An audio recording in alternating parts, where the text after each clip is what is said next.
Oi! Yo! Kadbal! Pasukan IDF mulai kelabakan dihajar 120 roket dari Lebanon bertepatan dengan perayaan Hari Suci Yahudi atau perayaan Yom Kippur. Serangan beruntun ini dilancarkan di saat Amerika Serikat sebelumnya mengumumkan bahwa Israel akan menyerang balik Iran atas gempuran 1 Oktober saat perayaan Yom Kippur. 120 roket justru dilesatkan Hizbullah dan menyasar kawasan Israel Tengah. Dari laporan, 2 UAV diidentifikasi berhasil melesat dari Lebanon ke Israel Tengah. IDF juga menambahkan serangan Hizbullah turut menyasar bangunan sipil. Serangan Hizbullah ini dilancarkan saat seluruh kegiatan masyarakat Israel tutup karena perayaan Yom Kippur. Saat ini, Israel juga berada dalam keadaan siaga tinggi saat tentara IDF melanjutkan operasi tempur di Lebanon dan juga Gaza. Keadaan Israel saat perayaan Yom Kippur tahun ini juga dilaporkan mencekam, dengan sistem peringatan khusus yang ditempatkan untuk memperingatkan orang-orang di tengah tembakan roket yang hampir terus-menerus dan ketegangan yang sedang berlangsung dengan Iran.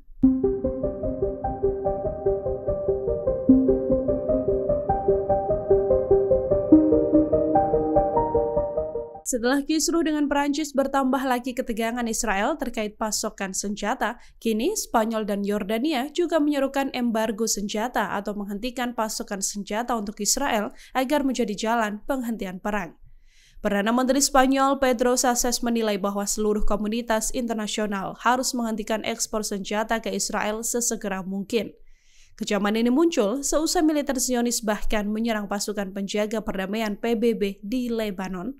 Spanyol sendiri belum pernah mengekspor senjata atau perlengkapan militer apapun ke Israel sejak Oktober 2023 ketika konflik bersenjata di jalur Gaza meningkat. Sementara itu, Yordania melalui Menteri Luar Negerinya juga menyerukan hal serupa. Yordania telah meminta negara-negara lain untuk memberlakukan embargo senjata ke Israel untuk menekan agar perang di Gaza dan Lebanon dihentikan. Hal yang sama sebelumnya telah disampaikan Presiden Prancis Emmanuel Macron. Prancis dengan tegas menyebut bahwa satu-satunya jalan penyelesaian perang adalah dengan menghentikan pasokan senjata ke Zionis. Pasalnya Macron merasa bahwa selama ini pasokan senjata ke Israel sepenuhnya dipakai untuk melancarkan serangan ke jalur Gaza dan sekutu-sekutu Hamas.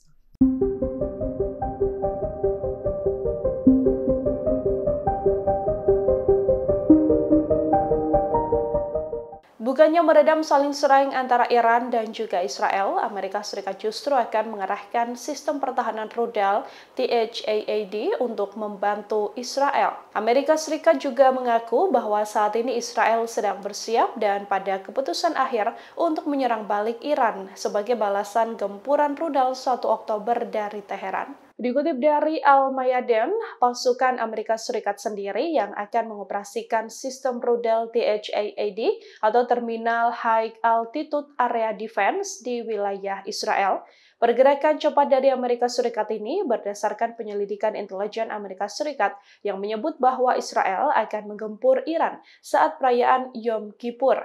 Amerika Serikat juga telah memperingatkan Israel untuk menghindari penargetan infrastruktur penting Iran seperti fasilitas nuklir hingga ladang minyak dan gas dari Teheran.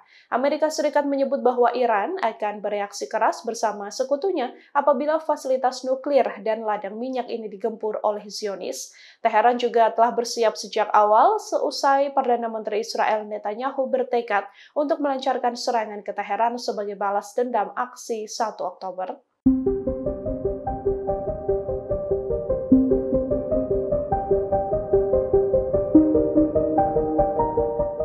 Dari hasil penyelidikan terungkap bahwa sebuah jet milik maskapai Prancis terbang di atas rudal-rudal Iran yang menyasar Tel Aviv pada 1 Oktober lalu.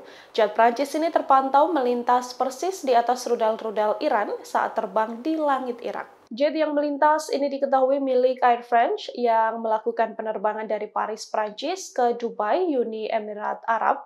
Penerbangan Air France AF662 ini terbang di atas Irak ketika serangan Iran dimulai sekira pukul 16:45 dan tepat melintas di Irak sekira pukul 17 waktu setempat. Saat dikonfirmasi, pihak maskapai penerbangan Air France sendiri menyebut saat itu rudal Iran dilesatkan, Irak tidak menutup wilayah udaranya secara resmi. Setelah mengetahui gempuran Iran ini, Air France akhirnya memutuskan untuk menghentikan seluruh penerbangan melintasi kawasan Timur Tengah. Maskapai ini pun mengatakan sebenarnya jet-jetnya sudah menghindari wilayah udara Israel, Lebanon, hingga Iran. Penerbangan AF662 juga terbang melalui koridor khusus yang digunakan oleh seluruh maskapai. Pilot Air France juga mengaku melihat rudal di langit malam dari kokpit. Sang pilot juga mengaku sudah diperingatkan oleh kontrol lalu lintas udara Irak agar lebih beruntung dan tidak terkena rudal yang dilesatkan.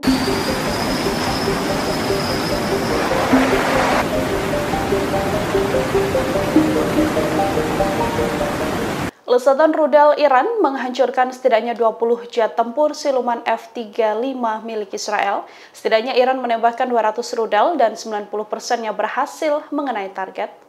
Dikutip dari Tehran Times pada Jumat 11 Oktober 2024, operasi True Promise 2 ini adalah serangan terbesar kedua Iran yang menghancurkan markas besar Zionis. Keberhasilan Iran ini lantaran secara bersamaan Iran juga melakukan operasi perang cyber dan elektronik, yang mana Iran berhasil mengganggu radar dari sistem pertahanan Iron Dome milik Israel. Total hingga 20 jet tempur F-35 hancur akibat sebuah hanggar penampung jet yang dihantam oleh rudal Iran. Hancurnya 20 jet tempur F-35 ini sekaligus menjadi pukulan telak bagi Israel hingga Amerika Serikat.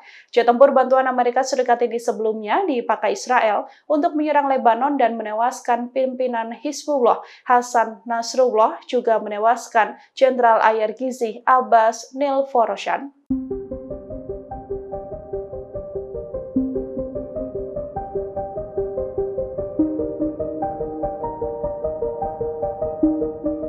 Konflik di Timur Tengah antara Iran dan Israel masih terus memanas seusai gempuran Teheran 1 Oktober yang menyasar Tel Aviv. Kedua negara ini berpotensi terlibat perang besar lantaran Iran disebut dibackingi Rusia, sementara Israel dibantu oleh Amerika Serikat. Berdasarkan laporan Global Firepower, jumlah tentara Rusia Iran jika digabungkan sejumlah 1,93 juta tentara aktif, 2,35 juta tentara cadangan, sementara Amerika Serikat Israel sebanyak 1,45 juta tentara aktif dan 1,26 juta tentara cadangan. Dari sisi persenjataan darat, Rusia Iran memiliki total 16.773 tank, 227.147 kendaraan lapis baja, 6.788 self-propelled artileri, kemudian 10.408 towed artileri, dan 3.840 mobile rocket projector. Sementara itu, Amerika Serikat Israel memiliki 6.021 tank, 3.476 kendaraan lapis baja, 2.245 self-propelled artileri, 1.567 towed artileri, dan 844 mobile rocket projector. Dari segi persenjataan laut, Rusia Iran memiliki suatu kapal induk, 14 kapal penghancur, 19 fregat, 86 korvet, 84 kapal selam, 142 kapal patroli, dan 48 mine warfare. Sementara Amerika Serikat Israel memiliki 11 kapal induk, 75 kapal perusak, 9 kapal pengangkut helikopter, 30 korvet, 69 kapal selam, 50 kapal patroli, dan 8 mine warfare. Untuk persenjataan udara, Rusia Iran memiliki 995 jet tempur, 753 pesawat penyerang, 539 pesawat angkut, 654 pesawat latih, 1.767 helikopter, dan 572 helikopter serang. Sementara Amerika Serikat Israel memiliki 2.095 jet tempur, 935 pesawat serang, 969 pesawat angkut, 718 pesawat misi khusus, 2.803 pesawat latih, 5.883 helikopter, dan 1.048 helikopter serang. Kedua negara ini juga memiliki kekuatan nuklir. Rusia memiliki 5.580 hulu ledak nuklir. Kemudian Amerika Serikat memiliki 5.044 hulu ledak nuklir dan Israel memiliki 90 hulu ledak nuklir.